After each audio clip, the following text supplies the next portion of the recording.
Hi students, welcome to our channel MPC learning. మనకు లేటెస్ట్గా ఒక న్యూస్ అనేది రావడం జరిగింది ఇంటర్ పరీక్షలకు సంబంధించి.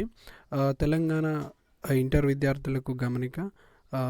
ఇంటర్ పరీక్ష ఫిబ్రవరి 28 నుండి ప్రారంభించేలా ఇంటర్మీడియట్ బోర్డు రూపొందించిన షెడ్యూల్ను ప్రభుత్వానికి పంపించడం జరిగింది.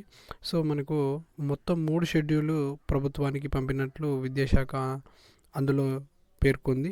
తెలంగాణ ఇంటర్ వార్షిక పరీక్షలు 3 షెడ్యూల్డ్గా ఇంటర్మీడియట్ బోర్డు ప్రతిపాదనకు పంపినట్లు తెలిసింది.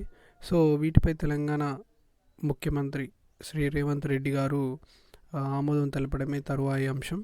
సో ఆయన ఆమోదం తెలపగానే మనకు పరీక్ష అనేది ఖరారు చేస్తారు. సో మనకు చాలా తక్కువ టైం ఉంది కాబట్టి విద్యార్థులందరూ వీలైనంత త్వరగా తమ యొక్క ప్రిపరేషన్ని స్టార్ట్ చేయండి.